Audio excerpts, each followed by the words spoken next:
And thank you for joining us. I am Tamara Scott. We're Tamara Scott Live with Truth for Our Time, helping you when the headlines hit home. And so, I think that if God expects you to live through it, He's directed you how to do it. So we always have some interesting guests on issues that are happening in our day and how we can best handle those. But first off, we need to know exactly what they are and give ourselves the best way of knowing how to deal with them. Joining me is Mary Huls, Hulse. Mary is the president of the Clear Lake Tea Party in Texas. And you've probably seen the headlines the last couple of weeks, what's happening. And Rick Perry, it was a presidential candidate 2012, and many are thinking he might be a presidential candidate again in 2016. I can tell you this, he's certainly gaining steam. Whenever he talks about immigration, he brings crowds to their feet, roaring applause, standing ovations, because people are concerned about what's happening at our border and the fact that we have people coming in this country who are unaccounted for. We don't know who they are. We don't know what their business is. And many of them we may think look like children and innocent, and they may not be so innocent. And even if they are, how much can our country take? What is the Christian perspective on that? So, Mary, thank you for joining me today. Well, thank you, Tamara. It's a pleasure to be here with you. And so you are based in Clear Lake, Texas? That's right. We're actually we're the community very close to Johnson Space Center. We're south of Houston. South of Houston. And so you were in Iowa recently with a sex trafficking conference. And so tell us, what does the border, the immigration issue, have to do with sex trafficking? Well, actually, it has everything to do with it.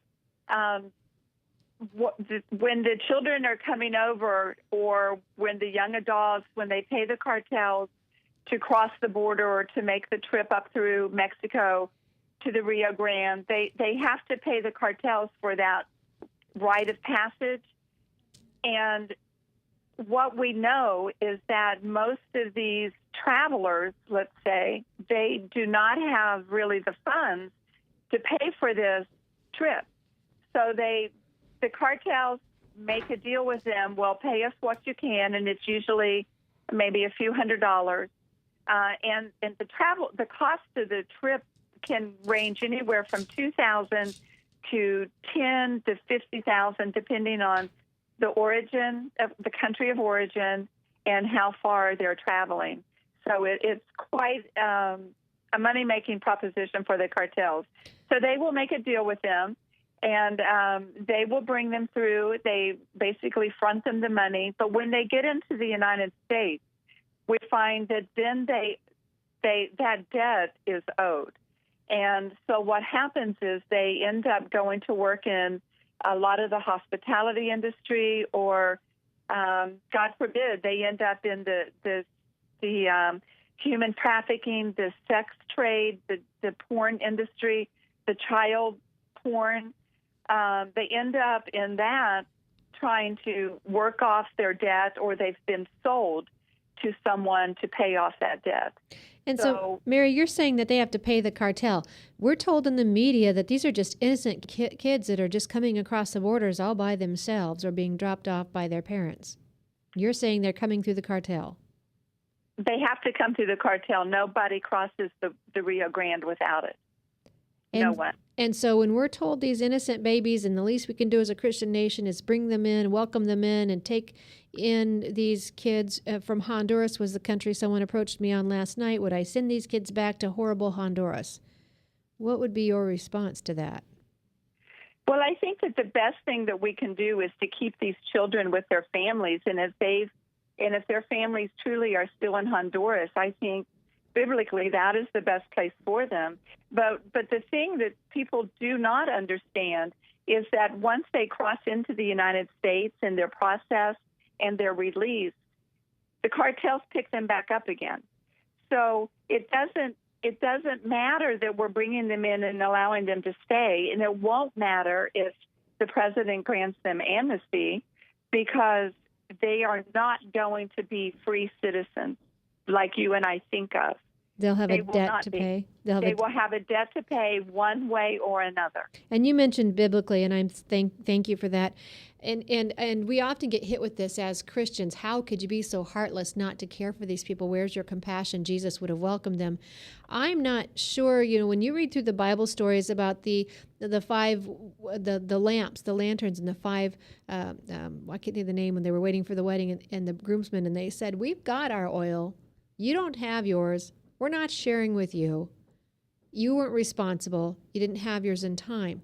That sounds awfully cruel, but what they're saying is that there is a process, there is an orderly fashion, there is a time and way in which we do things. And for us just to open our borders, it's chaos. We don't know orderly who's coming in, who's not. When we see these kids, you and I think young kids, we think maybe 12-year-olds, maybe even homeschoolers, or middle schoolers. But we know back in our revolution, we had 12-year-olds fighting in our revolution, and for many of these kids, depending on where they're coming from, they could be coming from other countries and be highly trained as warriors who will meet up with their group here and actually rise up against us as Americans. We have no idea what's coming through our borders, but I would say biblically, it's not a Christian nation when you entice people to do wrong. Well, Tamara, you made some very good points, and you're absolutely right. We do not know who's crossing the border. They do not come with documentation, and our Border Patrol has no way of checking back into their countries of origin, even if we can identify exactly which country they're from, to know what their record is. And we do know that Hamas and Hezbollah funds several training camps in Venezuela and other South American countries, and they are training these youth, beginning as early as 8 or 9 years old through the MS-13 gangs, but they are being trained as warriors. You're absolutely right. But I just want to address the biblical stance on the immigration, because as Christians, we're taught to obeying the law is one way to honor God. And God ordains authority with the responsibility to punish the one who practices evil. And so for those who take the law and order position, there are many verses that are clear in biblical mandate for dealing with illegal immigration. So we are taught in the Bible that we should support our government, and our government is bound by biblical mandate to protect the citizens. And Mary, and that's what we're not doing. I think we're both in agreement, and I want to talk more about that. What I'm going to do is go to a break right now. When we come back, we're going to come back with Dr. Janice Crouse as well. Dr. Janice Crouse, formerly of the Beverly LaHaye Institute, a think tank. She's a speechwriter, former speechwriter from George Bush, the first administration, the first president of George Bush, the first Bush in office. I'm sorry, trying to say that. And we'll come back and talk more about this and the trafficking. So I thank you for both being online. We'll come back right after these messages. And my thanks to those who make it possible for us to be online. Christians for America for coming alongside with us, and those others who are helping and supporting us. We'll be right back after these messages. We thank Webcast One Live for carrying our program. Get away from us, you mean old credit card. We don't have any more money. We're in trouble now. Save us! Help! Somebody save us! Somebody help! Help! Save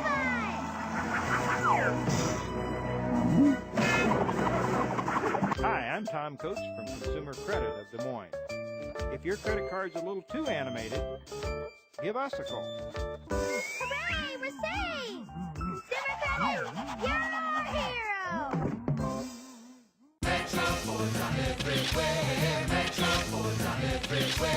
See 'em here, see 'em there. You got bad credit, we don't care.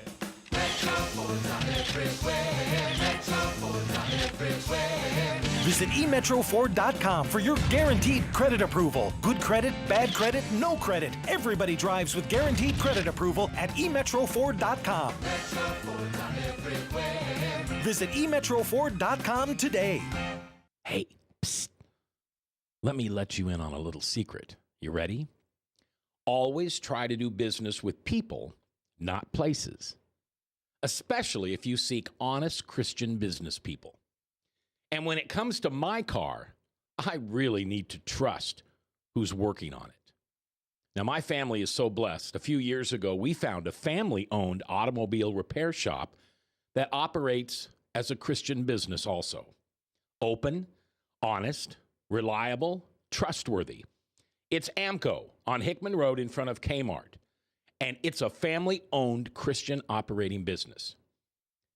This family treats your car as if it was their car. Everything from oil changes to transmission repair and everything in between. So the next time you feel the need to be at peace with your choice of who you can trust with your car, give AMCO on Hickman a chance to serve you. And tell them Max sent.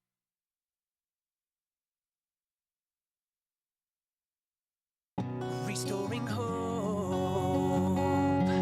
open my heart to sing, taking the darkness inside, revealing your light, restoring hope. And good day, I am Tamara Scott. Thank you for joining us as we help you live God's Word in today's world. My thanks to Mac for sharing his airtime with us on Restoring Hope.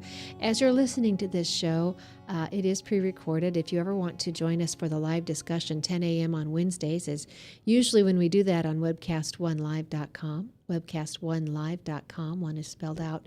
You can join us for the show. You can call in during that time.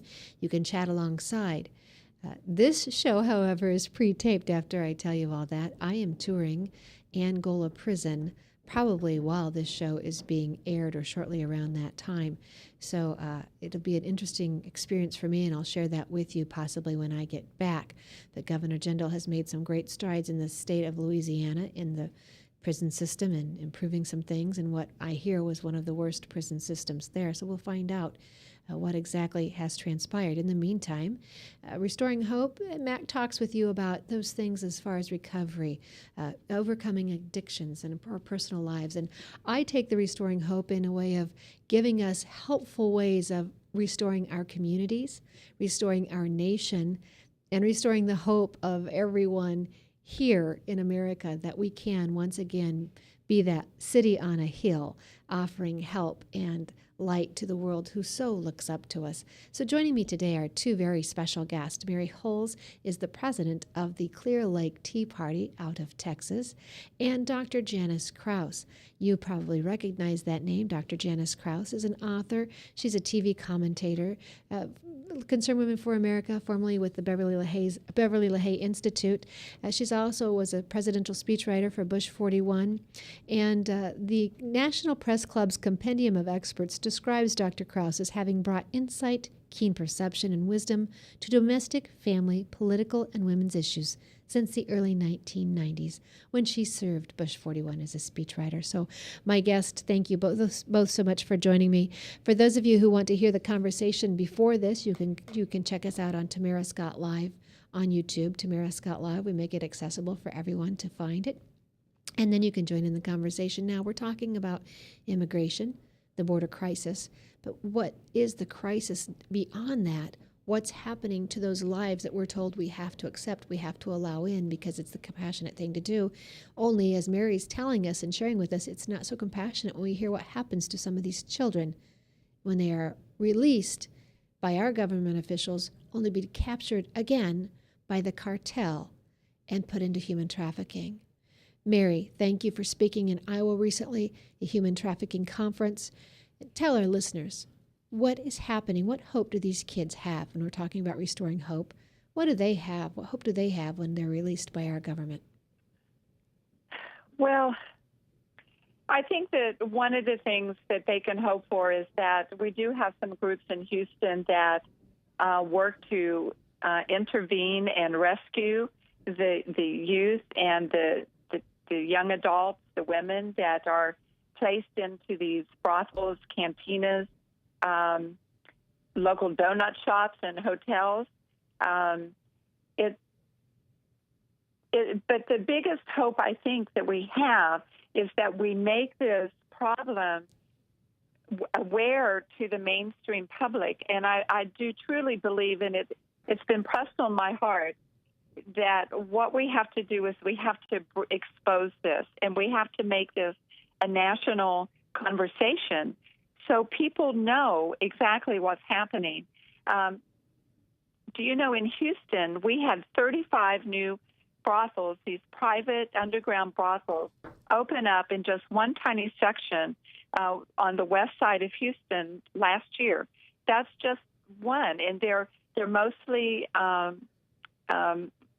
worked by Asian women and Hispanic women that have been smuggled across the border. In our ship channel, we have hundreds, well, dozens at least, of these brothels that line the streets going into the ship channel. So I think that the best thing that we can do is that we can force this out into our communities and into the public light so people understand that there is a connection between illegal immigration, the sex trade, the human trafficking, and even somewhat into the movie industry. So that's my hope and that's my goal. Okay. And I thank you for taking time to share that with us. And I think you're right. Before we can offer the hope, we have to offer help. We have to discuss the problem so we can figure out the best ways to help people out of it. That's when we give them real hope. Dr. Janice Crouse, you've been dealing with this issue for decades. I think through your work at Concerned Women for America and Beverly LaHaye Institute, you were one of the first organizations to really dive into the trafficking issue and the threat of what was happening to young girls, and I think maybe some boys as well, coming across the border. What is your kind of perspective on where we've come and the things that you've seen over those 2 decades? Well, first, Tamara, let me thank you for all you're doing, and especially I'm so excited about what you're going to be doing down in Angola, and best wishes as you go to Louisiana. That's just thank you. Such an exciting thing to hear about, and I look forward to getting the report. And I'm so glad to meet Mary. I've heard about you, Mary, but I've never met you in person, so it's really great to get your firsthand boots on the ground kind of report of what's going on down there in Houston. I had not heard about the brothels lining the ship channels down there, so I want to talk with you about that offline, too. Yeah, it's not what Tamara knows, but Tamara knows really interesting people, and I have a knack for bringing people together. So how about that? Well, it's a pleasure. Well, you know, it's this whole situation with the immigration crisis and human trafficking and what's happening with these children, I feel so badly that it's been pushed to the back burner with all the other awful things that are going on and just pushing that off the headlines so that now we're hearing about beheadings and the terrible things going on in Ferguson. And I'm afraid that America's going to forget about these children. And I am so glad that you're bringing it to the forefront because there is no question that many of these children are so terribly vulnerable, and they are going to end up trafficked. And that, I think, is a tragedy that's going to be a huge blot on this administration and on the soul of America. You talked about the fact that I've worked with Concerned Women for America on this issue now for 15 years, and I worked on it 5 years before then. So it's something that's been a front burner issue for me. Concerned Women for America and the work that I do is primarily policy related, and I think it's very good to have both Mary and me on here so you get both of those perspectives because they are both so tremendously important. We work, of course, to make sure that the policies are there to add teeth that enable the rescues to work and enable the right people to be prosecuted. These traffickers have been able to have the attention focused on the victims, and the victims are the ones that get arrested and so forth, so they end up not having to pay for what they're doing, and they're just raking in money by using and abusing these vulnerable girls and boys, increasingly more boys, and young women. The situation down around our border is, I think, so unbelievable. It just boggles the mind that this is happening and that our laws have not been able to prevent it. If you go to the TIP report, that's the Trafficking in Persons report at the U.S. State Department, this year's report, which is over 300 pages long, which tells you the kind of progress we've made in terms of identifying where trafficking is happening, it identifies very specifically that the top countries that are sending victims our way, vulnerable girls and boys and women, are Mexico, Honduras, Guatemala, and El Salvador. So where are these children that are our concern right now? They are from Honduras, Guatemala, and El Salvador. Very, it tracks perfectly that there's a 92% increase just since last year in the ones who are coming across our border from those three countries. So it's a huge problem, and even Democrats now, who, of course, would normally defend the president's policies, are saying that more of these victims have been accompanied, and that they are children. Many of them, 90% of them, are under the age, are infants. So not only are we talking about older children who could be criminals themselves, but we're also talking about infants who, I don't know if you've addressed the fact that these could be here for the illegal adoption market. And trafficking as well. I think most people have not even thought about, that some of these infants would come here as stolen babies and be illegally adopted. And that's, the sale of children is just beyond the pale. It's just another dimension of how awful the human trafficking problem can be. Okay, I want to hit on a couple of things. Let me just say again, as America, as what I believe was a Christian nation, and I think we're working to restore ourselves to the principles of our founding fathers, it is wrong for us to have policies in place or lack of enforcement of our policies that entices people to sin, that entices families to put their children in danger, or entices someone to abandon their children, or others to take their children. People will always may choose to do the wrong thing, but for us to have policies or lack of enforcement of policies that creates or enhances and invites the opportunity is wrong of us as a Christian nation. Tamara, and I'm so glad you brought that up, because I would add to your list of things there distortion of policies, because I was part of the group of people who helped to establish the Trafficking in Persons Reauthorization Act that is being used now by the administration to say that's the loophole that allows this terrible thing to happen.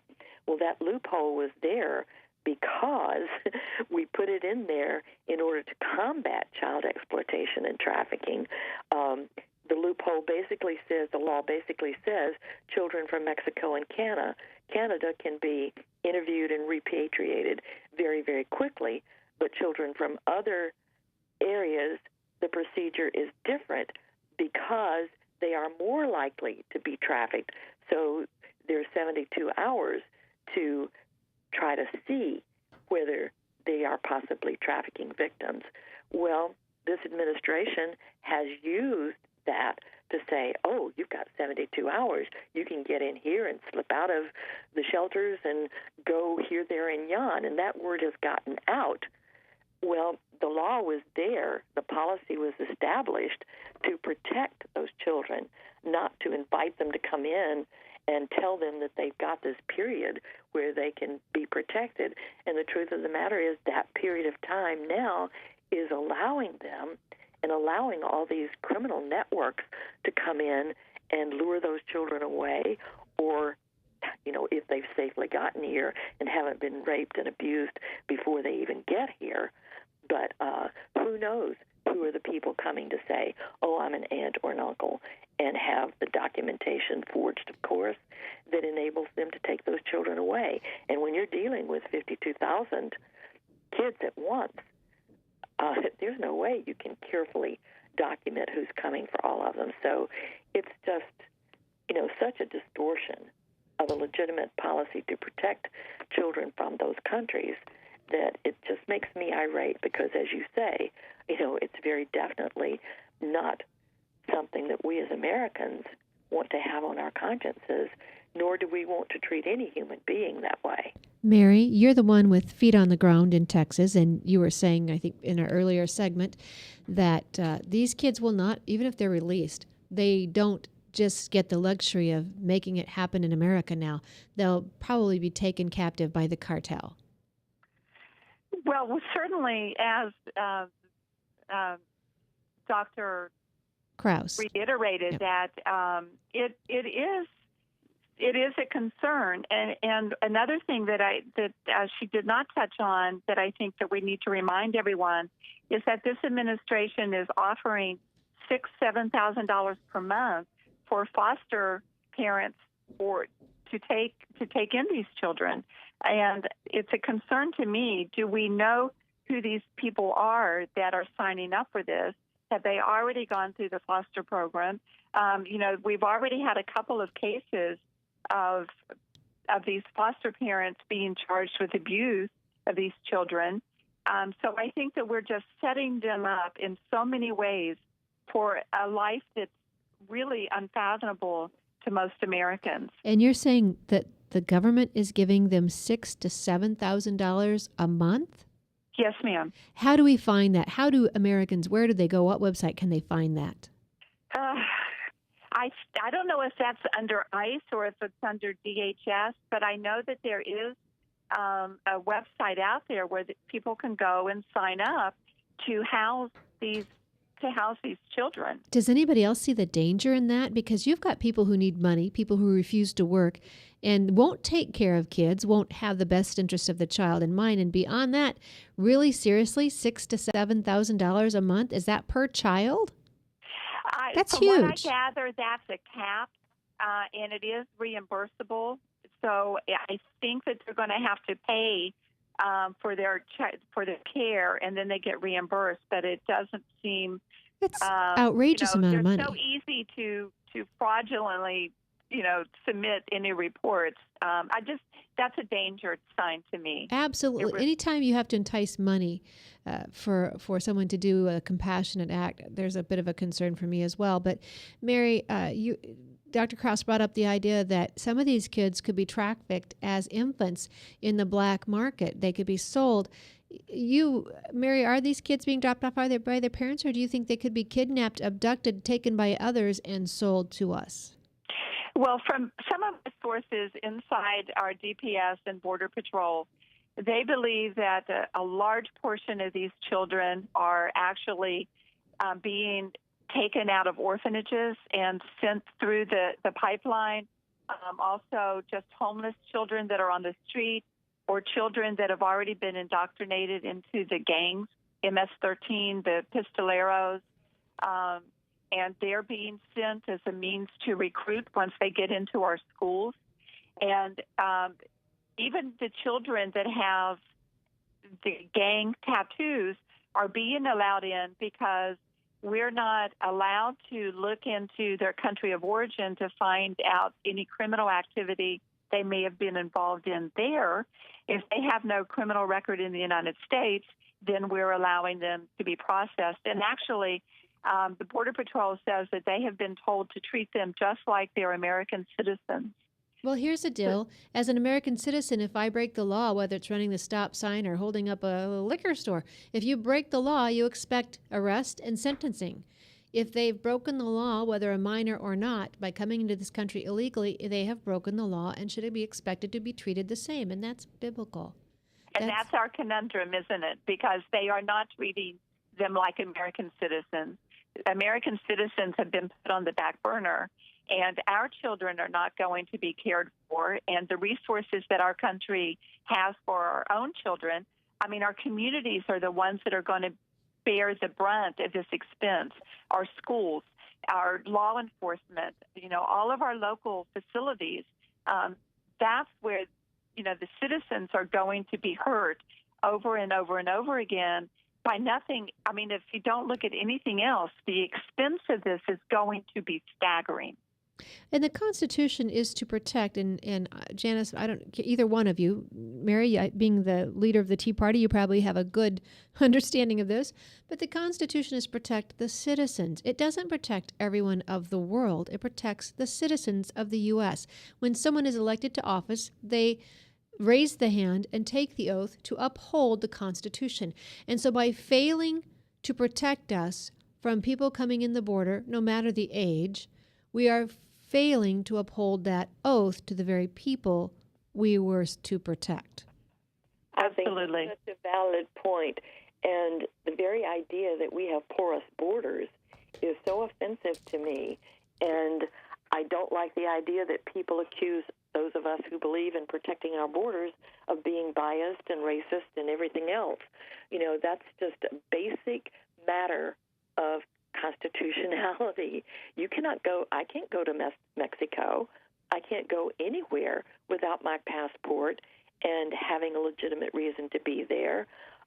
It's just beyond comprehension that these countries think they can just come into our country and be welcomed with open arms, provided with a place to stay, provided with food, clean clothes, health care, and it's just absolutely astounding to me. And I think the point about the expense and our communities bearing the brunt of this is so valid, because our schools are being just completely overwhelmed. There is no way any of those children, whether they're Americans or immigrants, are going to be able to get an education in that kind of circumstance. They don't speak the language. There are so many problems that they're bringing into the situation. There's no way that learning can take place. The foster care system is already completely overwhelmed. There is no way that caseworkers can supervise appropriately. Whether the fact of 6,000 or 7,000 a month is accurate or not, or we can document that. We know already that the cost is overwhelming to the local communities who are paying for foster care, and that the types of foster care that are being provided cannot be supervised. So we don't know. There are already so many problems that are well documented with child abuse in our foster care system. And Mary, we have just a couple minutes left in this segment. We'll come back after this. Our radio listeners will have to follow along on the Tamara Scott Live YouTube. You can go and get the archive and listen to the remaining segments that you don't get on air if you'd like to. But we will be losing part of our Restoring Hope audience here shortly. And so in the last couple of minutes, Mary, give action items that people should be doing, and calling their congressman. What should they be saying? What should they be doing as far as a couple action items? The first thing that I would do is I would start with my community leaders and my school districts and talk to them. What is their plan?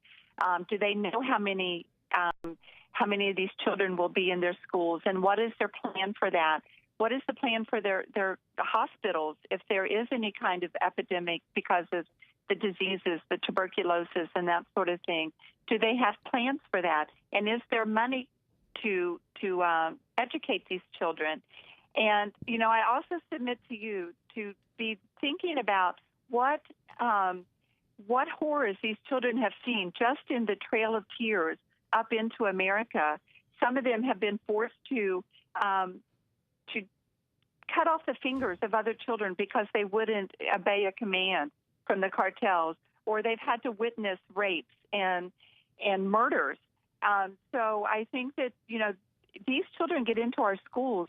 Are they going to have the resources to deal with the kinds of emotional problems that these children may be bringing with them? That's where I would start. And then, of course, talk to your congressman, talk to your governor, because the governors do have, under Article 1, Section 10, Clause 3, they have the right to protect their citizens from this kind of invasion. It's imminent. We're in imminent danger from this. We don't know who's crossing the border. So those are the places that I would start. And give us Article 1, Section what? Article 1, Section 10, Clause 3 of the U.S. Constitution. And that gives governors their power, you're saying? It does. When the federal government has failed their duties the governors have the right to protect their citizens. Well, ladies, I hope you can stay with me. We'll come back and do a segment online for those at the webcast1live.com studios. And I also want to thank Christians for America, or CRAVE as I've known them, Pastor Don Swarthout, Pastor Danny Van Gundy, and the ministry that they're doing, restoring hope in people across different states as Danny goes through and gives them his testimony of recovery and delivery. And so if you've listened to this, I hope you found it helpful, useful, and you can find the archive on Tamara Scott Live on the YouTube channel. You're welcome to join with us and partner with us as well. But you need to understand it's time for you to act. Be encouraged. Never be complacent.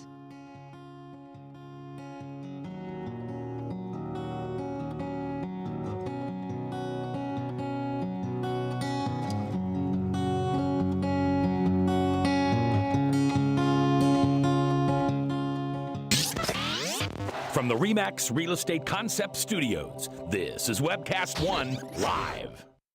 I'm Brian Leach, owner and general manager of Service Legends. I brought along a couple of the home comfort heroes. Hi, I'm Tammy Wells. I am Nick Wondershide. I'm administrative manager. I'm the senior technician from Service Legends. It seems like every good thing, when you feel it to the bone that it's good, there's a lot of hard work put behind it. I don't think that you can fake it and have it turn out good. You know, if we seem like, okay, that's just weird, it's just a furnace, why would you believe so deeply in a furnace? It's not just that, you know, we want to show the world that you can have good service. Yeah, I mean, it's your home. You know, it's built into our daily trainings, it's built into our culture, that we're gonna do whatever it takes to have each client say they love us, period. That's why we spend all the hours in the training that we do. And if we guarantee it's gonna be a good experience for you, or else it's free, what type of work do you think we're gonna do? There is a guarantee. Temperature selection guarantee, fixed rider it's free guarantee, comfort guarantee, best value guarantee. All of these guarantees hold us accountable to ensuring that we exceed your expectations. And if for whatever reason we'd fail and we can't make it right, we guarantee all of those guarantees with a 100% money back guarantee. I mean, if you don't think that your technician can fix it right, are you gonna say that to a client? No. You don't have to worry about having a technician come to your house. We drug test, background check all of our team members. We put safe people in your home. Each and every one of our service techs, 400 hours a year in training. You tell it the minute they walk in the door. They know what they're doing, they've done their homework, and they actually truly care about what you want. Because at the end of the day, you're the person that makes sure I have a job. They're gonna be listening. They're gonna wanna know what your challenges are. Then they're gonna come and give you options, and you get to choose. If I'm there to help and I make it easy and painless, I did my job right that day. Well, when it comes to your comfort, safety, and your family, you know, you don't necessarily go buy the most expensive, but you get the most bang for your buck. Oh, it's worth it, because there's a lot of people that will find a way to get it to work right now and then leave and then come back, charge you again, and the cycle just repeats itself. So when I'm out there looking at the furnace, I want to find why it failed today. How can we change the part today with something that you're not going to have to worry about? Is it worth changing the part today? I mean, you can put a lot of money into a furnace. I can fix parts all day. There's good job security in that for me. But is it the right thing for you? I get a lot of the phone calls of after the technicians are there. They're just in awe. They're like, wow, you guys are great. I mean, I don't even know what to say. You guys are great. Everything you did was perfect. It was great. Keep going though. I like this. Just give us a try. I'm gonna take all the risk.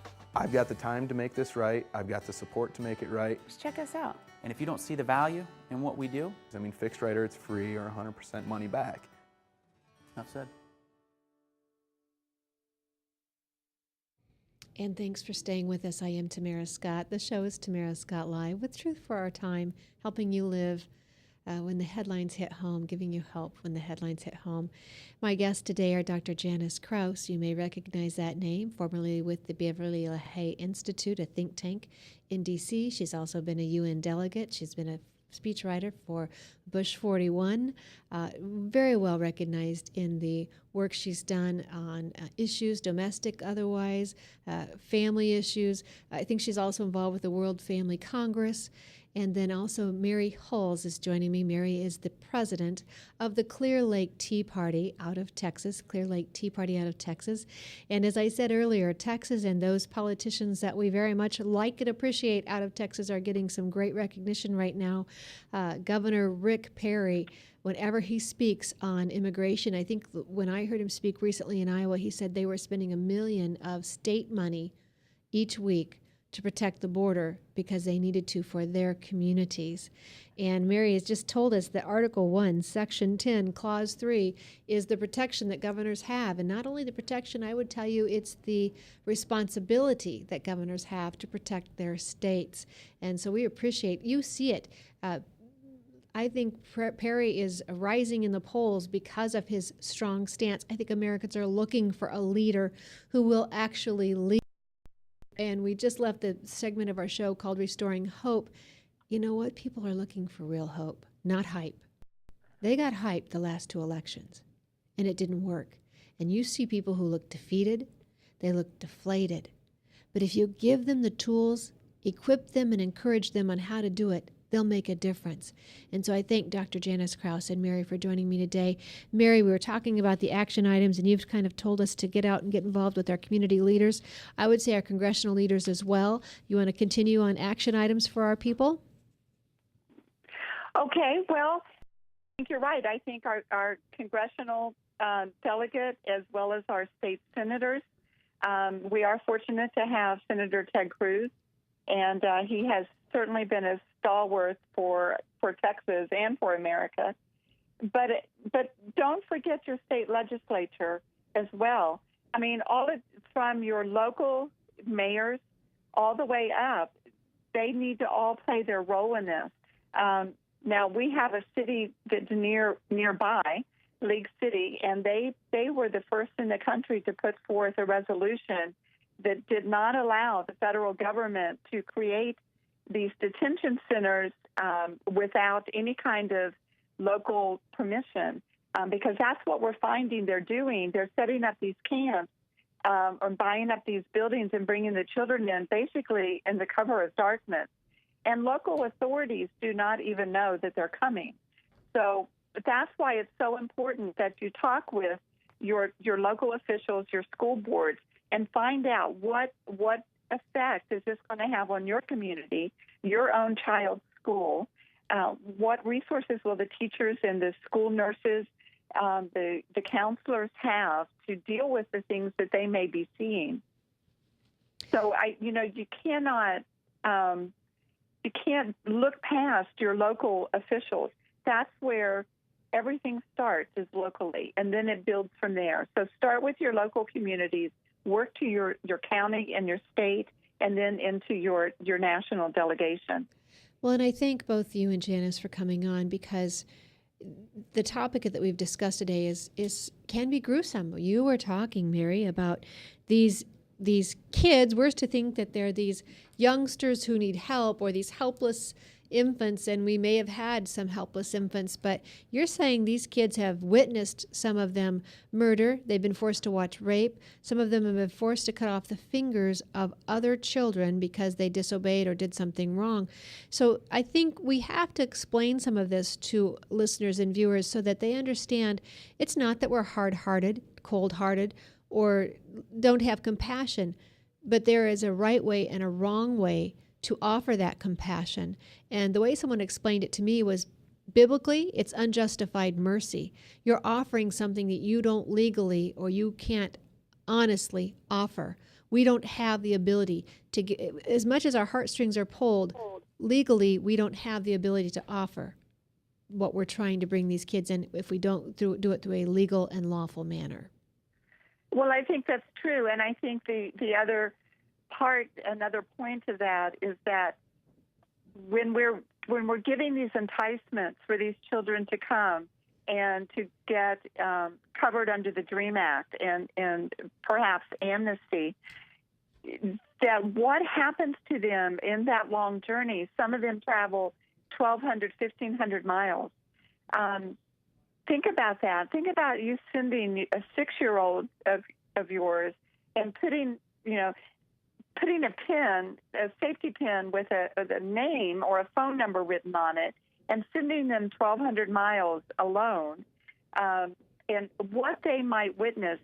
Senator Cruz, actually, when he was down at the border, he did give a press conference about what some of the children had witnessed.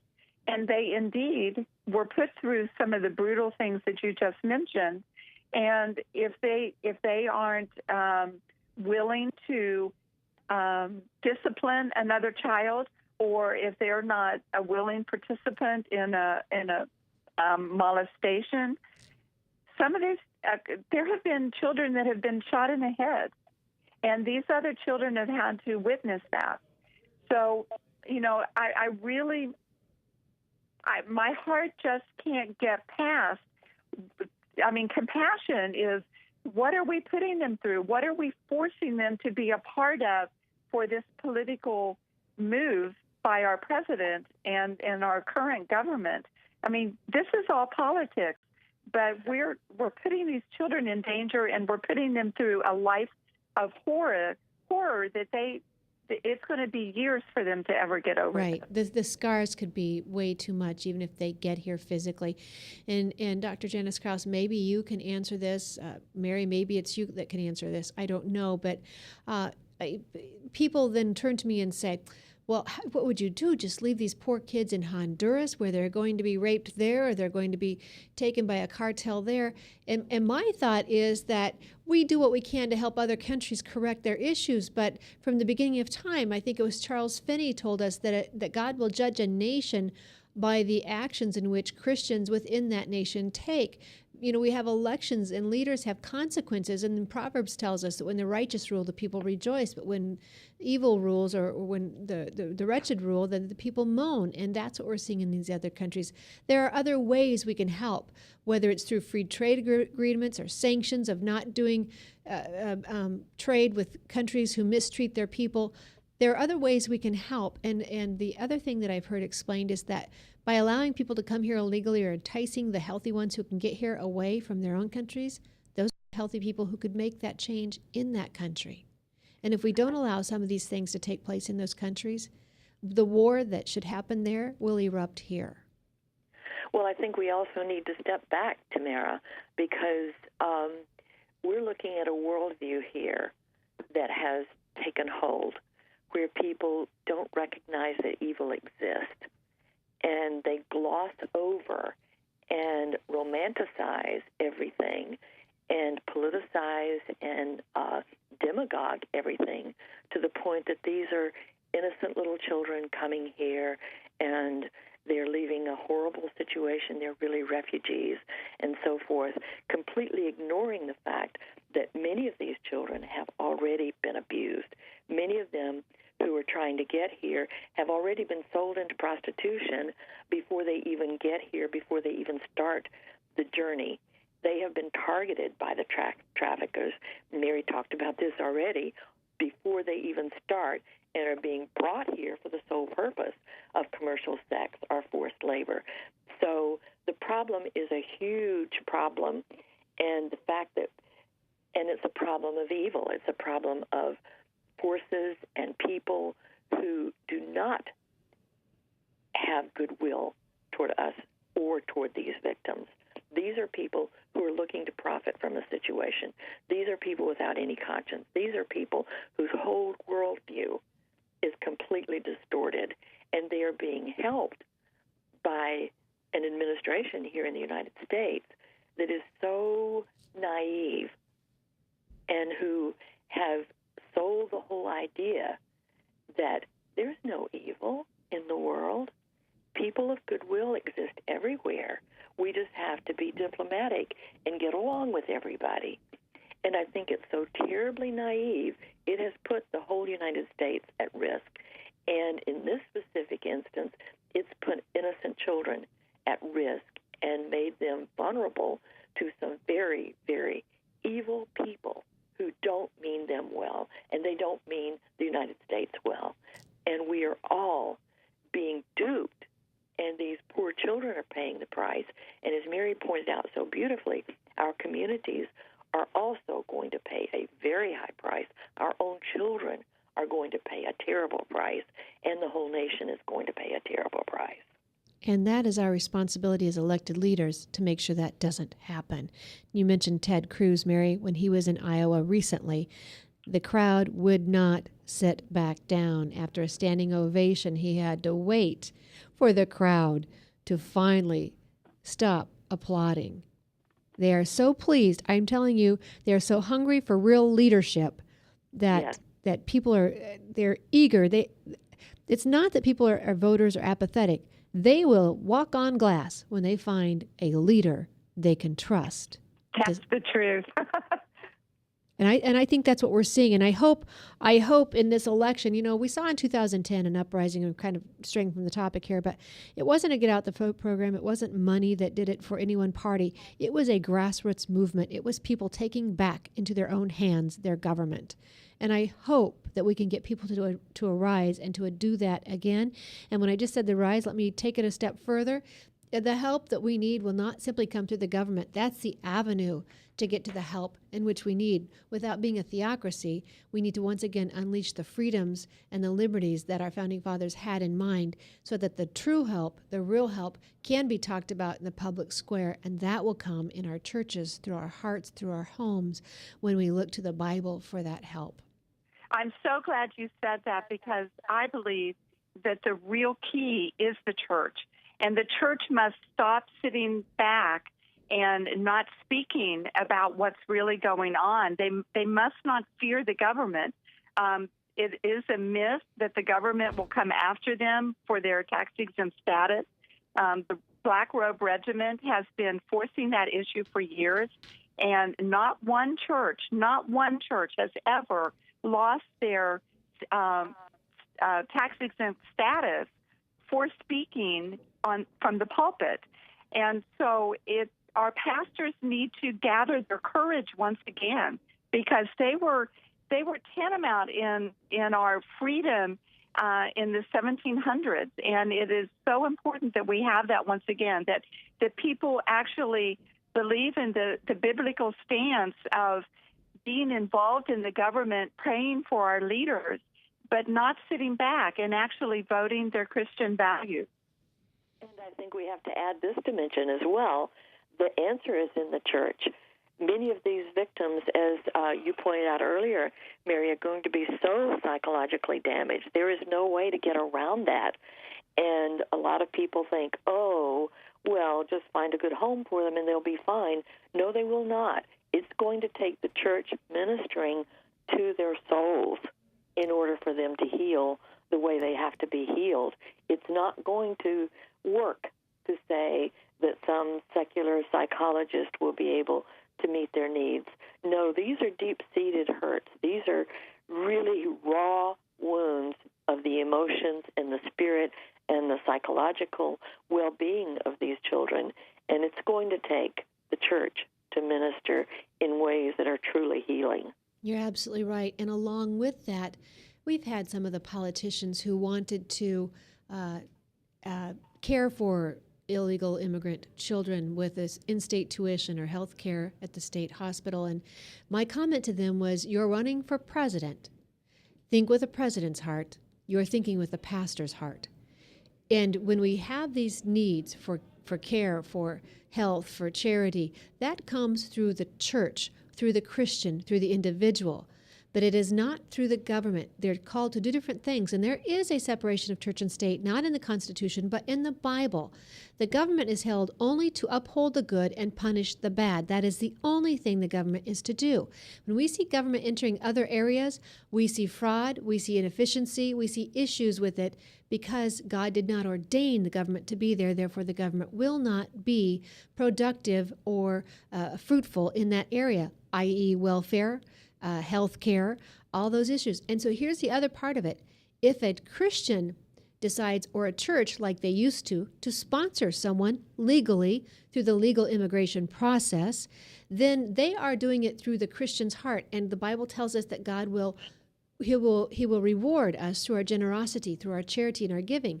If I decide to withhold what money I could share, then God will discipline or correct me, the consequence of my greed. But when the government takes that over, we lose that possibility of God correcting us or disciplining us or blessing us, because we no longer have a choice. It's coerced giving through our taxes. And so again, we're losing the ability to be blessed. So there's a difference here that we need to understand in the church. It's not just opening the doors to illegally promote or promote illegal behavior to fill our pews. That's not right. But if we want to take the gifts that we do have as a church to train someone up biblically, to train them to get a job through the legal process, that is what the church is called to do, as it used to do, and I think this worked when we had sponsorships. But there's a difference between the tax dollar and the tithe dollar.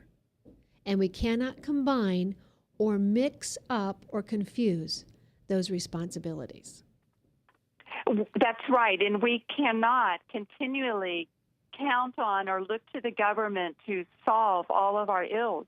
You're right, the government is never meant to do that, and throughout the last few decades, we have allowed and sat back and allowed the government to continually grow and take over so much of our lives, and that's the danger, and I think that we're seeing the result of that culminate in many aspects of our country right now.